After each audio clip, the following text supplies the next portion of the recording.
So if I can ask Asia and Kat to come up. Let's give them a hand.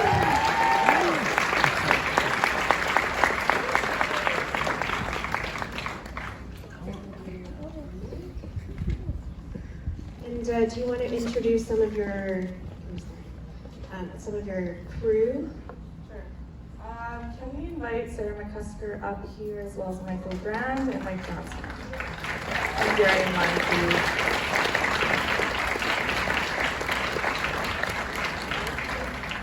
If there are any key creatives that we didn't see in the audience, you're welcome to come down as well. I think Sarah just might be in the washroom, so we'll start the Q&A. Was Michael here as well? Okay, he'll be joining us when he gets back. All right. So I'll start off with a couple of questions, and then I'll field it to the audience. We'll have a runner with a mic. So first off, you filmed during the 10th anniversary of the Riot, and you set up an installation at the Vancouver Art Gallery. There was a very mixed reaction of why we are commemorating this event. Can you talk about why, now 12 years later, it was important for you to make this documentary?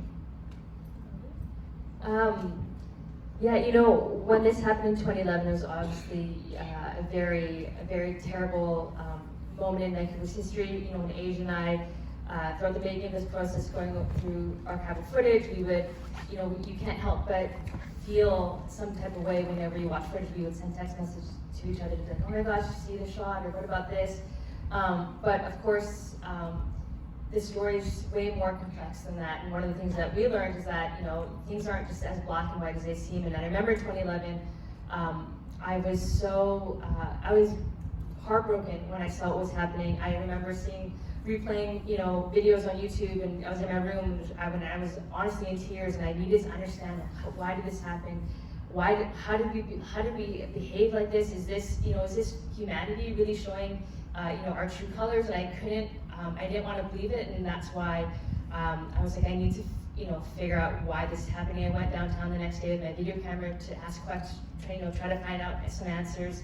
And then what happened, days later, what I saw online, also just gave me this really kind of this gross feeling. I was like, this isn't the way to seek justice either.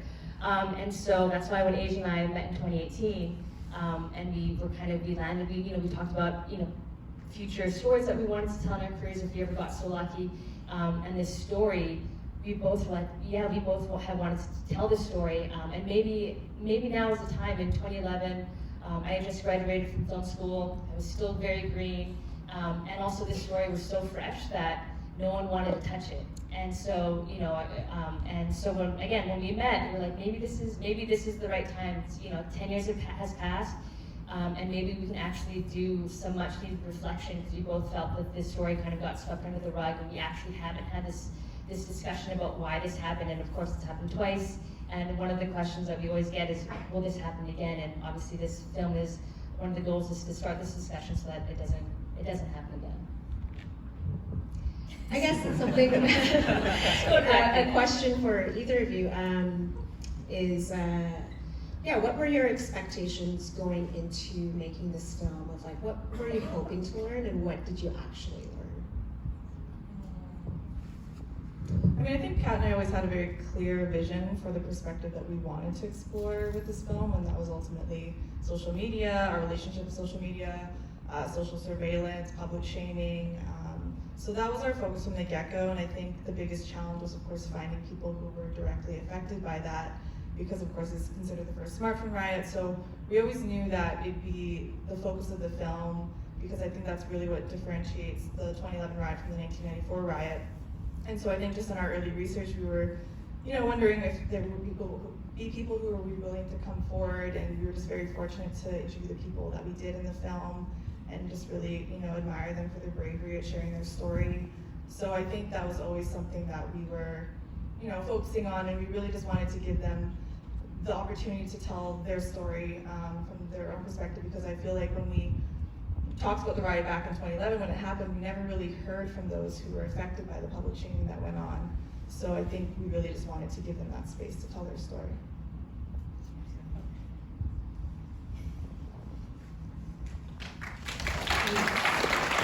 All right, in Spotlight, if you're able to capture all of us here, or maybe we just get closer together. Obviously, we want to thank all of our subjects who, trusted Asia and I to tell their story, and I'd like to obviously give a big round of applause to Sarah McCusker for bravery, for being in the film, and for being here tonight. So Sarah, I have a question for you. So something that we've talked about in previous screenings is not only acknowledging the courage for the people in the documentary to come forward like yourself, to tell their own story, is also as a filmmaker, I'm curious, like, how did they persuade you? Was there, did it feel that enough time had passed? Did you come to terms with what had happened? Like, what was it that you felt like this was the right time to share your story so publicly? I think it was just the opportunity for me. I don't know, Kat and Asia can speak. I think I was the odd one out in the sense that I was involved with this since pretty much the beginning. And I was down from day one because I think there's a lot more to this that's important to discuss and discover, and it's something that needs to be talked about, and the only way to do that is to do it. So I didn't see any other option for me personally. Again, that's very, very courageous for you to do that. Not a lot of people would have done that, as evident in the film. I also want to introduce our producers here. If you can introduce your name and your role. Oh, thank you, Joella. Michael Danko Grand. I'm a producer on the film, and I'm going to pass the mic to this esteemed gentleman here. My name is Mike Johnston. I was the co-producer on the film. And there's other crew. Yeah, Darian, if you're here, I saw you earlier. Oh yeah, Darian Lung. Darian, Reveal yourself. we called your name. Darian, assembly editor, assistant editor, has been through every frame of footage that ever existed around the riot. Let's give him a round of applause.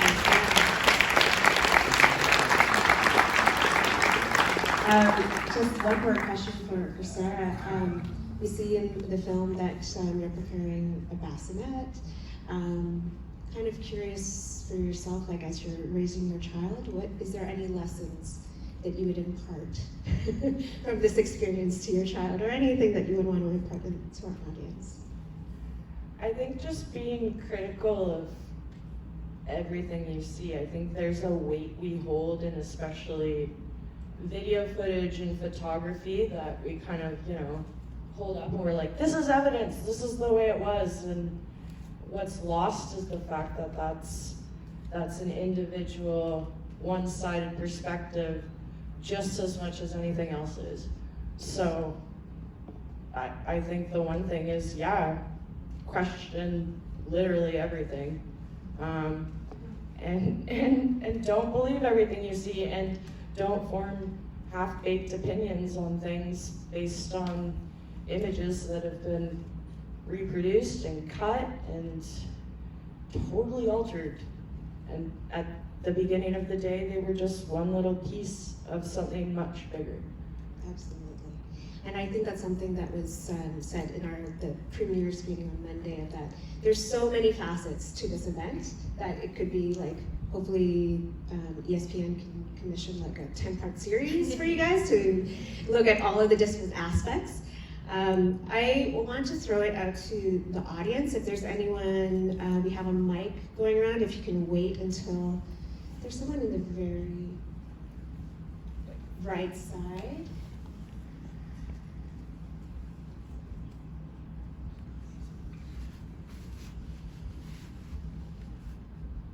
Oh, you missed them. Hi, thank you. I enjoyed the movie very much. My question is, Vancouver is a very beautiful city, but it's also a city of very large rich and poor gap of deeply rooted social inequality problems. So as a newcomer, I don't know, it has always been like that, or like it's been worsened in this year. So in your documentary, the subjects you film are most from, I'd say, like middle class families, and usually for like most of riots, there are some social issues like people's rage because of the inequality. So I would like to ask how, when you make this film, how did you rule out those factors? And since the affordability of the social equality has definitely been worsening in recent years, do you think if there will be a similar situation like that, it can be a riot, but this time it's more related to like social issues? Thank you. Thank you for the question. So if I will just reiterate, thinking about how social inequalities and how around the world there are riots and protests around that, do you feel there's any of those that kind of instigated this riot? Or alternatively, if you'd like to answer, if you think something like this will happen again because of the fact that we live in Vancouver, one of the most unaffordable cities, that today there is a homeless count of like, it's been increased by 32%. Anyone else want to field that question? That very vague. I think we get it. Okay, here, that's fine. We can use. Kat would love to take this question. I mean, I guess the things that I'll just add to this, I mean, this is a film about a particular event in Vancouver, and that was always the focus for us with this film. And I think in our early research, you know, we were looking at other sports riot trends that have happened across North America. And I think what was really interesting is that this is the only city in North America that is rioted because of the loss of a game. So we always knew that this was a riot about nothing, basically. You know, I think it's clearly Canucks fans are just not, they're sore losers when we lose in Game 7. So that was always something that we were acknowledging of. You know, we unfortunately couldn't go deeper with some of, you know, the larger themes, especially things that are happening in the city. In terms of if this could happen again, I think there's very mixed opinions, and I can pass it down to the rest of the crew to answer. But I mean, I think it could, unfortunately. Like I hope it doesn't. But it's happened twice in Vancouver, and history seems to repeat itself. So I think it could potentially. I'm gonna let Sarah jump in here, and then I might add a few things after. I think that's one of the things that I would encourage everyone to question is, here we have a very similar symptom that's created this riot that, you know, we only see as justifiable when there's like, I don't know, some kind of social injustice. But if we're getting the same kind of nasty human behavior for something like that, then I think that's cause to question why. Why are we rioting over a hockey game? Like, is there something deeper? I don't know. I mean, if you're getting the same kind of reactions from something like that, I mean, what are the larger systems at play? What are the aspects of our society, this perfect little Vancouver world that everyone tries to project and gets so upset when it's cracked and revealed as flawed? I mean, like, that's, I think, the most important question that comes out of this. There's something we're missing, and I don't know what it is, but hopefully we can think about it and figure it out, I guess. That's great. That'll be the sequel, funded by ESPN. Any other questions, and we'll get a mic out to you. Alina, there is one right in the middle of the center. Yes. The person who just pointed to themselves and said, me? Yes. Hi team, really superb film. I think everyone really enjoyed it. I have two questions that are kind of tied together. First question, because of this whole age of social media, I'm wondering if, since this is a lot of archival footage, Did the fact that a lot of it was filmed on phones and cameras, did that help you guys with the cost? Because generally archival footage can be very expensive, so with a lot of the new stuff, I know that could have contributed, but I'm kind of curious how that contributed. And my second question is about just the edit. The edit was so amazing. I'm wondering, how do you even go about editing a film like this? Is it just a script? How do you go about the voiceovers? Did you do it in chunks? I'm very curious because the editing was quite amazing. Thanks. Yeah. The first one's a producer question, which we don't often get, so thank you. So I have actually a lot to say. Does anybody have like a tight timeline or? No, I mean, well, actually, it starts with Kat and Asia doing at the 10th anniversary of the Riot, which was actually our first shoot. Kat and Asia and other people from our team, actually, Joella, you were helping out with this. We did a big call out on social media, like if you have any photos, if you have video from that night, we just announced we were making this film. We're looking for this because we knew we could get, of course, news footage from CBC, CTV, Global, et cetera, but to get that actual verite footage from in the shit, that how do you get that footage? We knew a few people who had it, but yeah, we got quite a lot of, and I would say probably 12 to 15 filmmakers who were down there with DSLRs, had footage. Maybe they expected to make a short film, who knows, but it was all footage that had 95% of it never been seen before. It was sitting on a hard drive for a decade, and that is so much the most visceral footage you see there that really actually makes you feel like you're experiencing the riot. That is all because these people, came forward and gave us their footage, and they were paid an undisclosed amount of money by me for that, but by ESPN. But yeah, I mean that's how we were able to kind of do that, and it was just a whole team effort to reach out to the filmmaking community for that, and we're so thankful to all those people who had that footage and shared it to help tell the story, because you're quite limited if you're just showing what's already been on the news.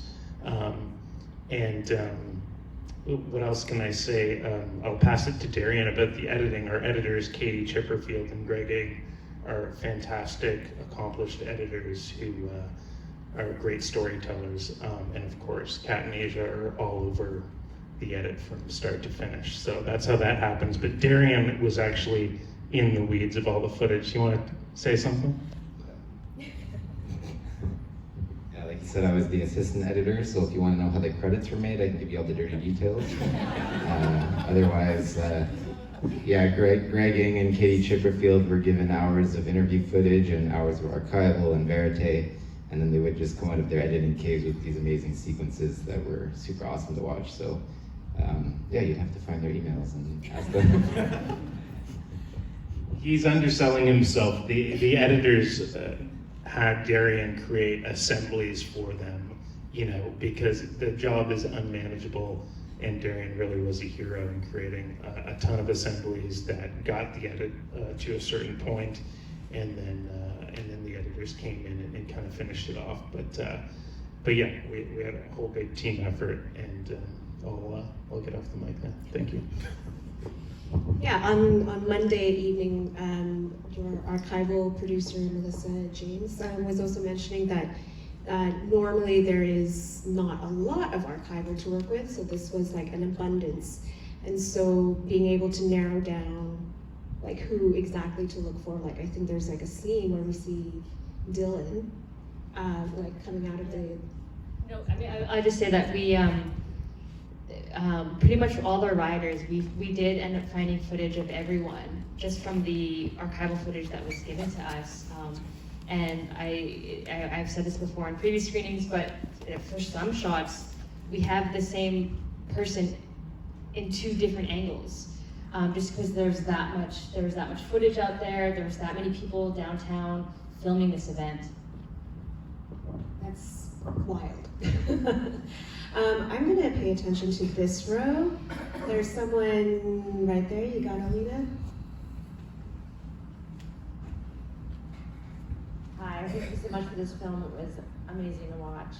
I really appreciated the perspective that you had going in to the film when you were creating it. What I'm curious about though is while you were in the middle of your interviews and going through footage and all that, what new discoveries did you make that you hadn't anticipated in the beginning? So new discoveries that you made while making the film.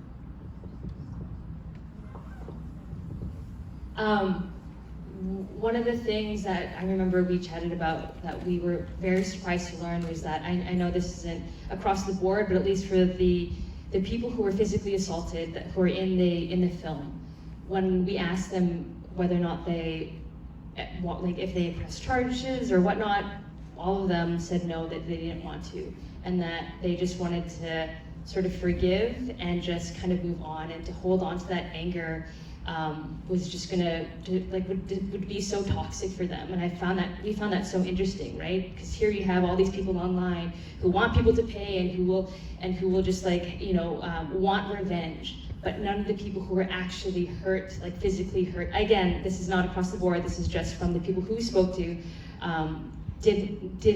Could not hold onto that anger and needed to forgive and just move on. So I think that was like one of the most beautiful things that we learned when we were interviewing people. And I think too, just like for Kat and I think you sort of mentioned this earlier, but just the roller coaster of emotions that even we went through watching the film, because I think when you first see some of the footage of like the city getting destroyed, you're like very angry. And Kat and I would always be like messaging each other like, oh, do you see this shot? But I think as we got deeper into the project and met people like Sarah and just got to know a lot of the people that we interviewed, like just really empathizing with people, and I think just putting ourselves in the shoes of those involved. Like I was 19 when I was downtown when the riots happened, and I can't help but think like if I didn't have a riot out of the city and I stayed downtown, who knows what would have happened. So I think it's really just taking that like humanistic approach, I think, to the film, and I think just kind of uncovering some of the opinions as well from, say, like the Vancouver Police Department, and how the media was they were kind of like, oh, don't show this, and then there's people who think that the media played a huge role in kind of 2011 happening because they're showing footage from 1994. So I think just kind of the mixed perspectives and opinions from people of how they think this happened was really interesting to learn. But yeah, it was a really rewarding experience for us to learn so much about this event and just gain an understanding for it.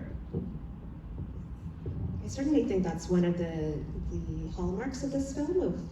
It's not leaving you with one definitive answer, but just leaving you with a lot more questions about like what would I have done, or what would I have my perspectives changed since 12 years ago. I remember there was a hand in the center, and then we go to the person in the pink sweater. Does that person still have their hand up? Oh yeah. This row here? Yeah. You with the glasses. Hello guys, thank you for the film, it was really informative. I remember in 2011, I'm originally from the UK, and like the London riots were happening at the same time, so the Vancouver riots were kind of a footnote in my knowledge, because it was happening down there, and then it was saying, yeah, there's stuff going over in Canada as well. Do you think there was something specific about 2011 that kind of primed people, or do you think it was just that they hadn't learned that social media was a thing and being caught in that? Yeah, do you think there's something? Fellow historians, do you think there's something about 2011?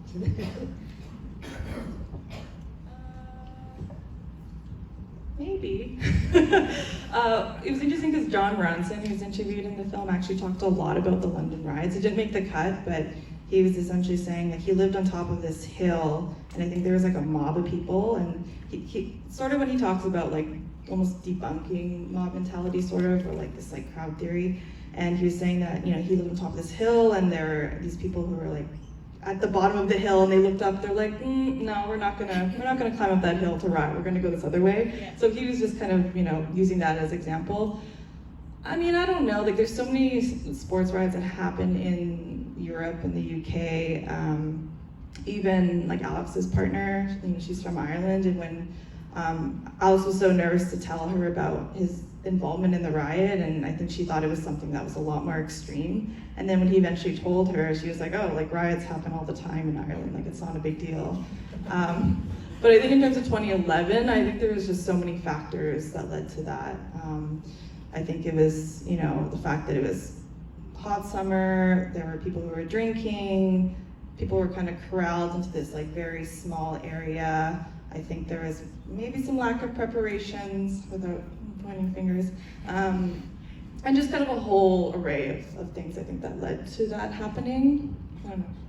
I mean, the only thing I'll add is that whenever I watch the film, and the very first sequence, I mean, our editing team does such a great job with like really painting this picture of like, when you see all the images of the crowds, you can't help but think like, oh yeah, this is like, oh my God, you know where this is going, because just the amount of people that were downtown was just incredible. It was just, insane. And that's one of the things, I've watched it so many times, but I still get kind of, I can see what Greg, Katie, and Darren have done, in terms of building those story beats without actually being like, there were so many people downtown, and you know what I mean? So it's like a very nuanced, very subtle way of building up how we got to, whatever, 7 p.m. that night in Vancouver. I just wanted to add that I don't think I actually answered anything. Oh, that was like, this is the third screening that I've been to, and I always want to sit in for like the first 15 minutes because, again, it's really sinking us into that moment. And just like it's kind of like a thriller. Like you see Stanley Cups like going up in the air, like, oh, something's gonna happen. It's gonna, Alina, the person in the pink sweater.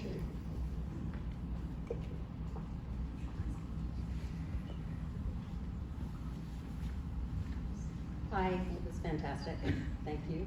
I'm curious. So it's called "I'm Just Here for the Riots," and I guess we've heard over the years that there are many people that came down just for that. Did you experience that? You've talked to people who obviously got caught up in it. But I wondered if you actually kind of heard people actually came down for the riot. So, did you speak to anyone who had ill intent, specifically just to participate in a riot or inside a riot? Okay. We definitely, from the people that we spoke to in the film, no one went down with the intention to riot. But many did, including people who were there to, were the heroes of the riot and those who participated in the riot. Everyone kind of had this this knowledge of there's a potential riot that could happen, but I'm curious and I want to check it out. Or and I think that's why I'm Just Here for the Riot. I mean, it's obviously that T-shirt, but really it's a great title of the film, because a lot of people were really just like, I'm just going to be here for the riot and I'm just going to look and I'm not going to do anything and I'm just very curious. And then I think someone asked about 2011. The thing about 2011, especially in Vancouver, obviously is social media. A lot of people came downtown because they thought a riot was going to happen, and wouldn't it be cool if I documented this and put it on Facebook? And this was at a time when, do you guys remember what albums were? And we would upload like 30 albums with like 200 pictures, unedited pictures, right? That was kind of their train of thought, and then when they got down there, they either got sucked into it, or they just caused, Thomas Sitt, who's one of the subjects or participants in the film, who says that did I riot with my camera? Because people with their cameras ended up causing a lot of, problems for police, because they were, making things more congested, or they were creating, giving the rioters an audience, a cheering audience. So again, a lot of factors, but no one that we interviewed went down with the intention to riot. I think that is a wrap. Just a reminder to please vote. This film is eligible for the Audience Choice Award. And there is one more screening. Please tell your friends. Please tell us where it is. October 8th this Sunday, 12:45 at the Playhouse. I think we're on standby, so if you know anyone who wants to watch this film, encourage them to come get in line because this film will be available on ESPN next summer. So there's going to be a bit of a wait to watch. So if you want to watch, come on Sunday and help us spread the word. Thank you so much. Thank you for coming, everyone. And thank you, Sarah McCusker, again, for coming out today.